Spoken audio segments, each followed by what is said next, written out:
Welcome to Tether Space, where we talk about Tether, and more Tether. Oh my god, there's been so much happening in the last few days.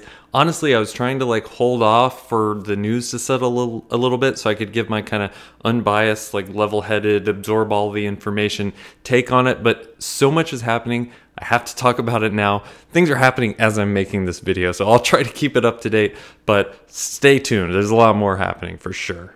So I want to cover the two main stories that have come out over the past couple days. I want to address some of the comments that came out in my defense of Tether video. Awesome comments, by the way. And then I'm going to give my actual opinion on Tether. A lot of you have been asking, what are my actual views? Because first I criticized Tether, then I defended it. That was all like an intellectual exercise. So at the end of this, I'll give you my personal thoughts on what's going on with Tether. And if you're new here, know that this is a place for dissenting opinions. So if you have a dissenting opinion, put it in the comments below. I've been having fun pinning comments that are countering what I'm saying in the videos, so that if you're watching this and you don't agree and you want to see the other side of the debate or argument, I'm pinning those comments so you can get involved in the conversation below. It's actually been really fun to do. So whether it's a good comment that I think is really well thought out or really just kind of silly and ridiculous, just make it good, because you might get 1,000 people reading this thing, okay? The first story comes from CoinDesk, where a spokesperson from Tether reported, "We confirmed that the relationship with Friedman is dissolved." That's their auditors. "Given the excruciatingly detailed procedures Friedman was undertaking for the relatively simple balance sheet of Tether, it became clear that an audit would be unattainable in a reasonable time frame. As Tether is the first company in the space to undergo this process and pursue this level of transparency, there's no precedent set to guide the process nor any benchmark against which to measure its success." Oh man, there are so many problems with this.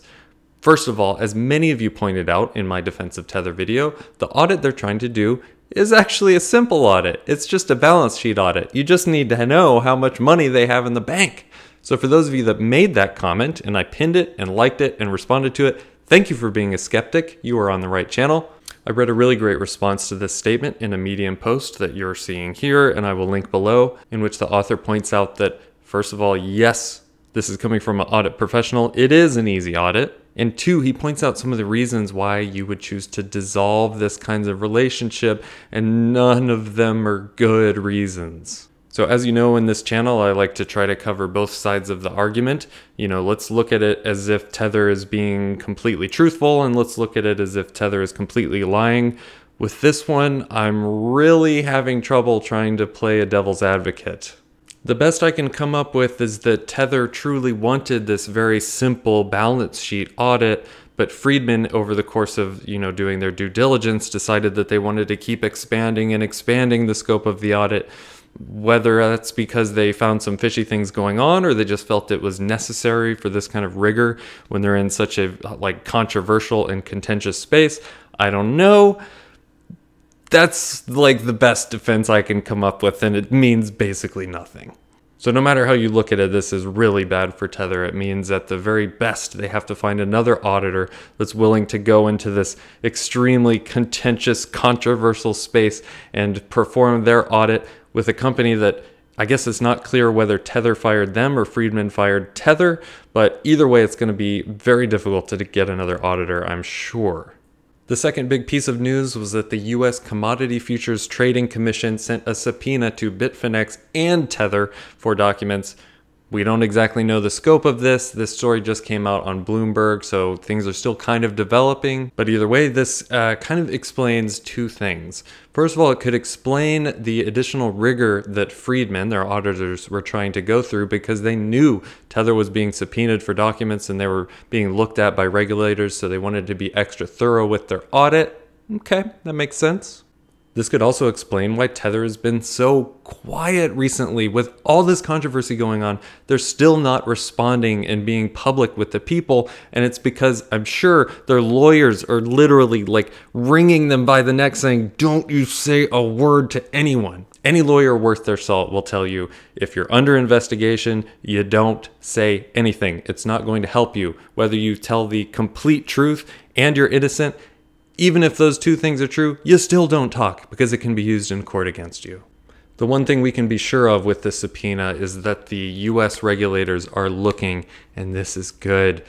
I feel like finally we're going to get some answers because some real legit professionals, they're after blood. If there's blood there, they're going to find it, and they're going to hopefully get to the bottom of what is going on with Tether. All right, the last little semi-news story is that if you've been watching the markets today, obviously it has been an absolute bloodbath. Every single cryptocurrency has been bleeding since the morning, and Tether in particular has been going down in price, presumably because people are fleeing Tether to other cryptocurrencies. And then by looking at the fact that all cryptocurrencies are going down, you can see that people are fleeing not just Tether, but they're fleeing crypto in general and going back to fiat. If they were just getting out of their Tether positions, then you would actually expect Bitcoin and Ethereum and others to go up.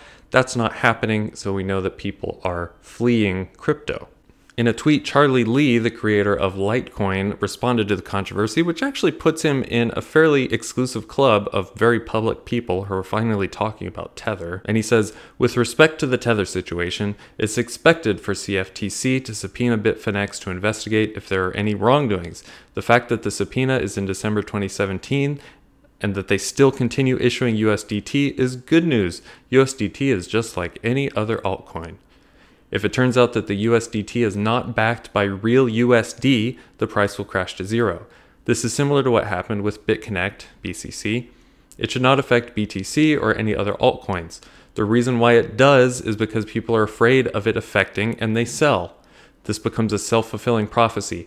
People afraid of price crashing sell their coins and cause the price to actually crash. So I actually agree completely with what Charlie is saying here. I think the reason we're not seeing Bitcoin and Ethereum and others go up as a result of people dumping Tether is because of this self-fulfilling prophecy is that people are very fearful, so they're getting out of crypto in general.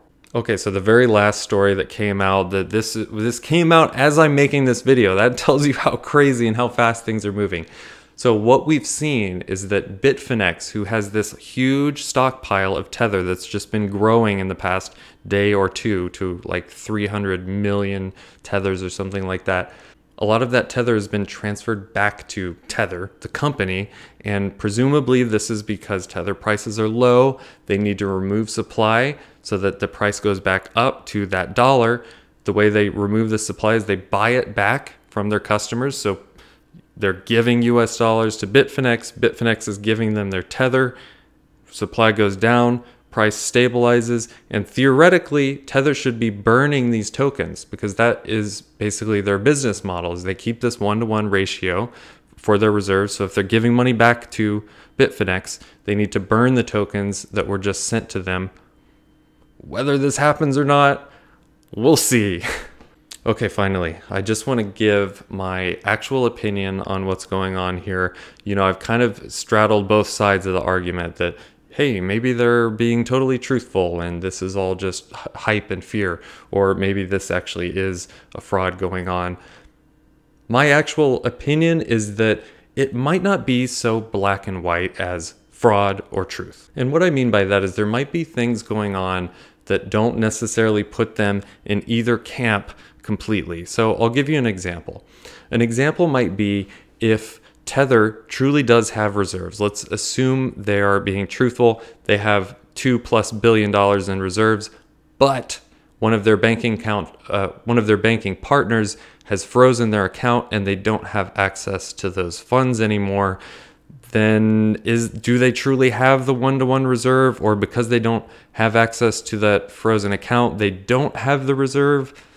It's a little bit hard to say. It's kind of a gray area. Another sort of gray area would be if they were not holding their reserves in US dollars, but maybe they were holding it in Bitcoin and other altcoins, and they had the total value to match their Tether reserves, but it wasn't truly in US dollars. That would mean they're lying about the nature of their reserves, but they do have some reserves. So this is kind of where my personal opinion comes in here. And just the way I think about these things, I don't like to say it is this or it is this. I kind of think in terms of probabilities. And looking at everything that's going on, I would say there's a very high probability that Bitfinex is lying to investors and the general public about something, whether that something is enormous or something a little bit smaller, and where it falls in this kind of gray area, I don't know, but I'll say in general, it's very sketchy and I don't trust Tether. Okay, there we go. So my opinion's out there. I'm going to keep making videos about it, and I'm going to still keep talking about both sides, and I still want to keep seeing your comments below. Like I said, I'm going to pin the comments that have really good like counter examples to what I'm saying, so keep doing it. If you're not already subscribed, subscribe. We're going to be talking about Tether a lot more and many other things, hopefully, if Tether doesn't keep consuming my life. Okay, see you later.